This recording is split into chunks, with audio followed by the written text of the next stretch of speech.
Ladies and gentlemen, close your eyes for a moment and breathe in the stillness of His presence. Before the foundations of this world were set, the Father already saw every need you would ever face. Not one bill, not one empty cupboard has escaped His notice. Tonight, I am not here to talk about coins and currency. I am here to speak of a hidden law, a heavenly principle that draws provision out of the unseen into the seen. Listen closely, for the Spirit of the Lord is whispering, "Seek me first." The first key is not found in the marketplace, but in the secret place. When you choose His presence over your own plans, heaven's storehouse begins to stir. Then comes obedience. Oh, how simple it sounds and how mighty it is. One quiet yes to the Master can break years of financial drought. A surrendered heart becomes a magnet for miracles. There is a law of release. What you clutch shrivels, what you surrender multiplies. Do you dare to give when logic says, "Hold back"? That is where the supernatural begins. Every harvest demands a seed. Give not as a gamble, but as worship. Faith is the currency of the kingdom, and fear is the thief. Refuse the whispers of scarcity. Believe that His timing is perfect, never early, never late. And when His blessing comes, manage it as an offering. Stewardship is worship. He does not fill reservoirs for display. He sends rivers that flow outward. Become that river. Above it all, let gratitude rise like incense. A thankful heart invites heaven to do it again. And when people ask how you live in such provision, tell them of His goodness. This is not for our glory, beloved, but so the world may know the giver. Lift your hands. Can you feel it? The hidden law of finances is not a formula. It is a relationship. The God who owns the cattle on 1,000 hills delights to care for His children. Trust Him. Watch the supernatural unfold. Beloved, everything begins where no one else sees. Before the day breaks and the noise of life crowds your heart, there is a quiet place where heaven waits. It is not a room you can find on a map, nor a schedule you can pencil in. It is the chamber of the soul where the Spirit of the living God whispers.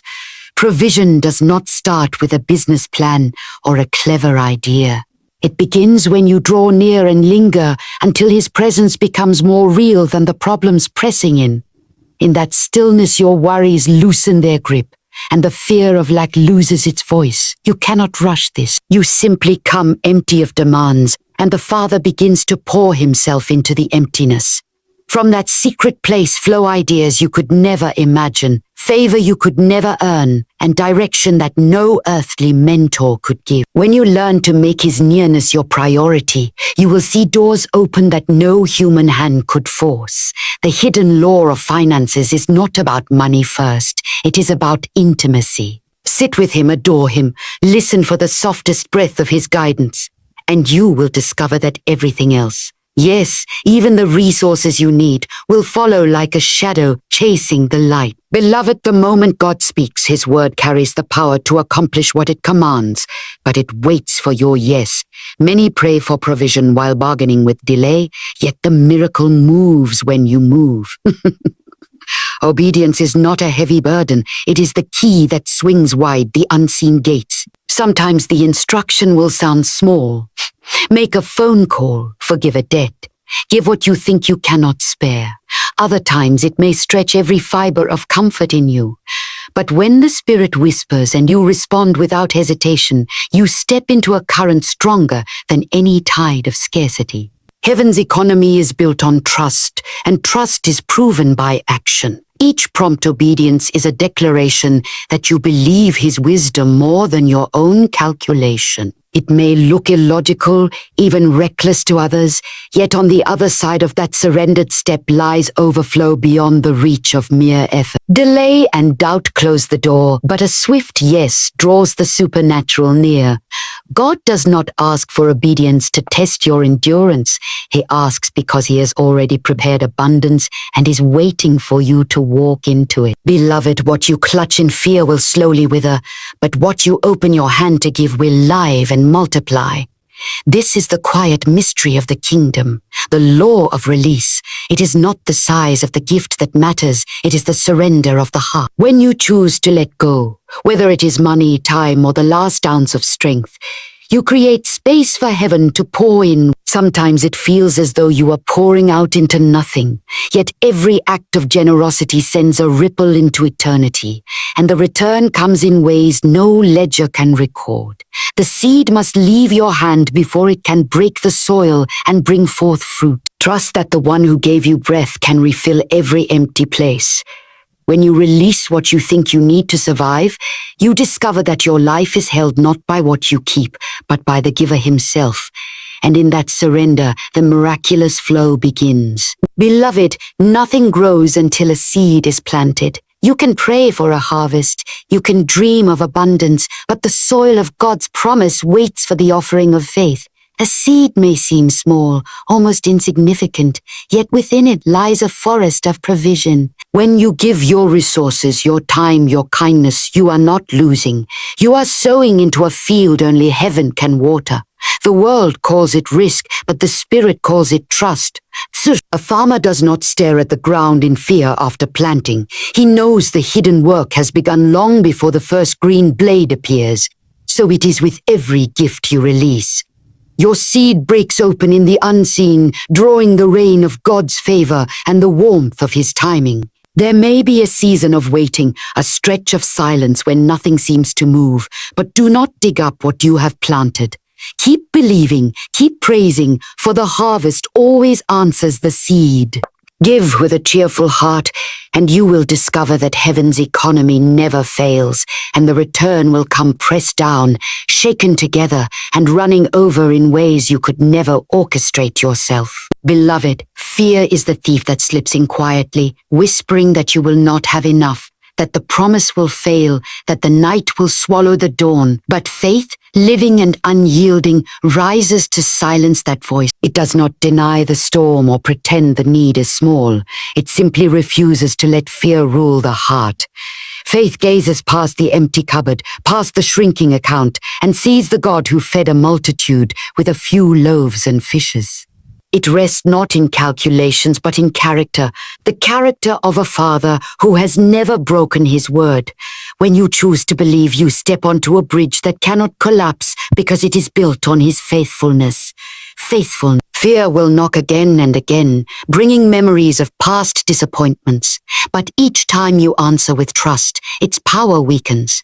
This is not a fragile optimism. It is a holy certainty that the one who calls you also keeps you. Let your words agree with that certainty. Let your thoughts echo it, and watch how provision begins to flow where fear once built a dam. Faith that refuses fear is the atmosphere where miracles are born. Beloved, heaven's clock is never late and never rushed. The same God who set the stars in their courses knows the exact moment when your provision must appear.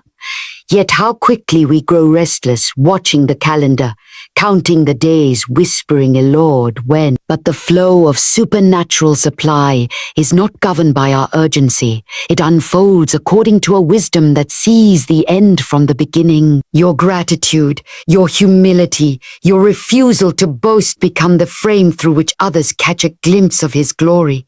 There will be days when being a witness costs you something. Integrity may mean turning down a profitable deal that compromises your values.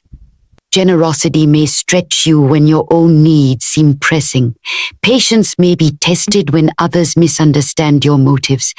Yet it is in these very moments that the fragrance of Christ becomes unmistakable. The world is watching not for perfection, but for authenticity, for a steady light that does not flicker when the wind rises. Think of the early believers who had no microphones or social platforms, yet their lives ignited cities because they carried an inner flame.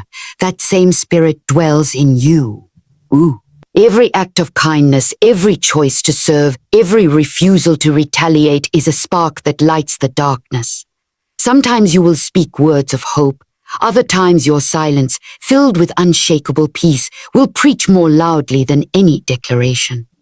Living as a witness also means acknowledging your own weakness and pointing to the strength of God. When you fail, admit it and rise again, showing that grace is not a theory but a power that restores. When provision arrives after a season of lack, tell the story. Not to draw attention to yourself, but to magnify the faithfulness of the one who heard your quiet prayers. People are drawn to honesty and to a hope that survives disappointment.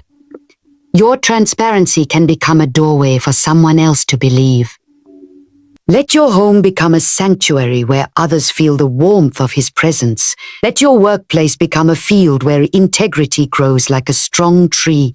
Let your relationships reflect the patience and mercy you have received. Yea, you may never know how many hearts are softened by a single gentle response, a single gift offered in secret, a single moment when you chose compassion over convenience. Remember, a witness does not argue someone into faith. A witness simply tells what they have seen and lives what they know. You are living evidence that God provides, that He heals, that He restores. Every answered prayer, every unexplained peace, every act of supernatural provision is a chapter in the story He is writing through you. Do not hide these pages. Share them as naturally as you would share a beautiful sunrise or a song that moves your soul. As you walk this path, you will find that being a witness is not a task to check off but a way of being. It is waking each morning with a heart that says, "Here I am, Lord. Let your life shine through mine." It is lying down each night knowing that someone, somewhere caught a glimpse of His love because of the choices you made today. And in that simple, steady faithfulness, you fulfill one of the greatest callings on earth, to make the invisible God visible, not by force, but by a life so luminous with His presence that others cannot help but believe there is more than what they see.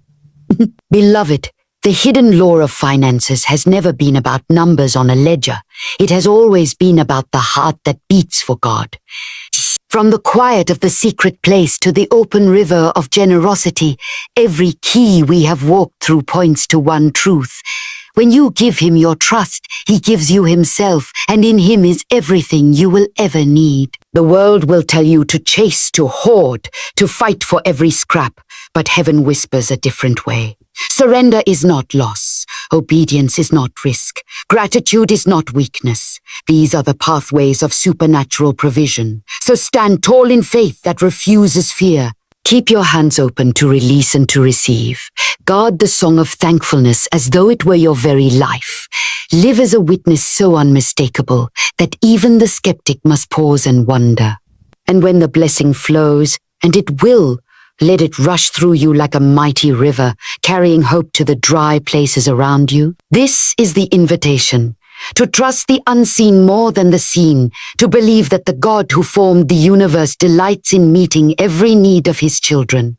Walk out of this moment not with anxiety, but with holy expectation. For the one who called you is faithful, and His provision will always arrive on time, overflowing and undeniable.